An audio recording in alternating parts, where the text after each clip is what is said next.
വണ്ടൂരിന്റെ മധുര സ്വപ്നങ്ങൾക്ക് വിസ്മയിപ്പിക്കുന്ന രുചിവൈവിധ്യങ്ങളുമായി saint bake and sweets, Kalikavu road, Wandoor. Phone 9656781415.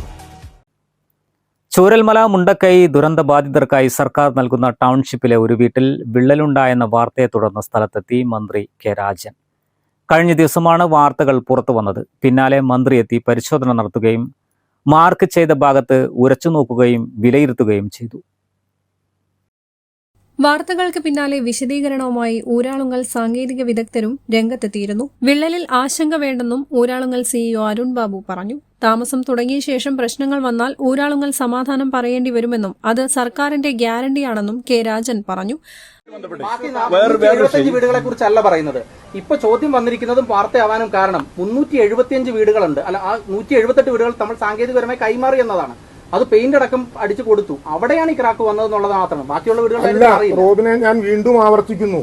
ആ സംഭവം നിങ്ങളിപ്പോ പറഞ്ഞുണ്ടാക്കുന്നത് അവർക്ക് കൈമാറി എന്ന് പറഞ്ഞാൽ അവർക്കുള്ള വാടക കൊടുക്കാൻ പറ്റില്ല.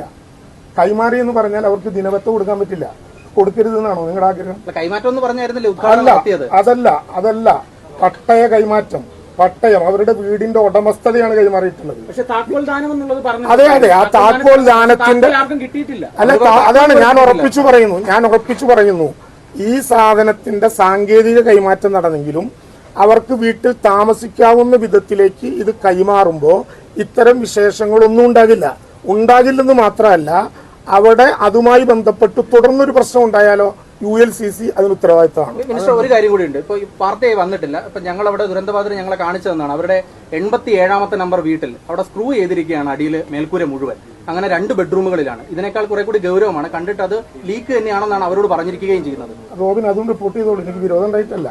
അവരവിടെ താമസിച്ചു തുടങ്ങുമ്പോൾ ഒരു തുടർ നടപടികളും ആ വിധത്തിലുണ്ടാകില്ല എന്നുള്ളത് സർക്കാരിന്റെ ഗ്യാരണ്ടിയാണ്. അതുണ്ടായാൽ ULCC സമാധാനം. മറ്റൊരു വിഷയം, ഉദ്ഘാടന വേളയിൽ മിനിസ്റ്റർ അടക്കം തന്നെ പറഞ്ഞത്, അതായത് വയനാട് ജില്ലയിൽ മഴക്കാലത്ത് ആദ്യ തുള്ളി മഴ വീഴും മുമ്പ് അവസാനത്തെ ദുരന്തബാധിതനും വീട് കൈമാറും എന്നുള്ളതാണ്. പക്ഷേ ഈ മഴക്കാലം എത്തുന്നതിന് മുമ്പ് 178 വീടുകൾ മാത്രമേ കൈമാറാൻ വാസയോഗ്യമാകുന്നുള്ളൂ. എന്താണ് അതിനെക്കുറിച്ച്?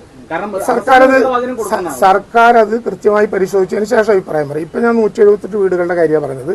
നേരത്തെ നമ്മൾ ആ കാര്യത്തിൽ ഉറച്ച അഭിപ്രായം പറയുന്നത് ULCCയുമായി ബന്ധപ്പെട്ട ഒരു കോൺട്രാക്ടിന്റെ കൂടി അടിസ്ഥാനത്തിലാണ്. ഇപ്പൊ ഞങ്ങൾക്ക് അങ്ങനെ ഉദ്യോഗസ്ഥന്മാരെ വെച്ചൊരു യോഗം നടത്താൻ സാധ്യമാകില്ല. കോഡ് ഓഫ് കോൺടാക്ട് നിലനിൽക്കുന്നുണ്ട്. കഴിഞ്ഞാൽ ഉടനെ യോഗം നടത്തിയ കാര്യം ഒക്ടോബർ വരെയല്ലേ ഈ കോൺട്രാക്ട് ഉള്ളത്? ഇപ്പൊ 375 വീടുകൾ 410 വീടുകൾ അതിനകം തീർക്കാൻ കഴിയുമോ ശരിക്കും ഒക്ടോബറിനകം?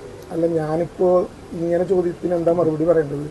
ഒരു ധാരണ ഉണ്ടാക്കിയ കോൺട്രാക്ട് നടപ്പിലാക്കിയില്ലെങ്കിൽ എന്തായിരിക്കും അതിന്റെ അനന്തരഫലം? അത് ബന്ധപ്പെട്ടവരെ അനുഭവിക്കും. അതുകൊണ്ട് അവർ തീർക്കും എന്ന പ്രതീക്ഷയാണ് ഞങ്ങൾക്ക്. വീട്ടിൽ വിള്ളൽ കണ്ടെത്തിയ വിവാദം തള്ളിക്കൊണ്ടാണ് മന്ത്രി കെ രാജൻ പ്രതികരിച്ചത്. മേൽക്കൂരയിൽ വെള്ളം കിനിഞ്ഞു വന്ന പാടുണ്ടെന്നും എന്നാൽ വിള്ളൽ ഉണ്ടായിട്ടില്ലെന്നുമാണ് കെ രാജൻ വ്യക്തമാക്കിയത്. News bureau, Nilambur. Sara Gold അവതരിപ്പിക്കുന്ന സ്വർണ്ണ സമ്പാദ്യ പദ്ധതിയിൽ അംഗമാകൂ. സ്വർണ്ണാഭരണങ്ങൾക്കൊപ്പം കൈനിറിയ സമ്മാനങ്ങൾ നേടൂ. കൂടുതൽ വിവരങ്ങൾക്ക് ഇപ്പോൾ തന്നെ മിസ്ഡ് കോൾ ചെയ്യൂ.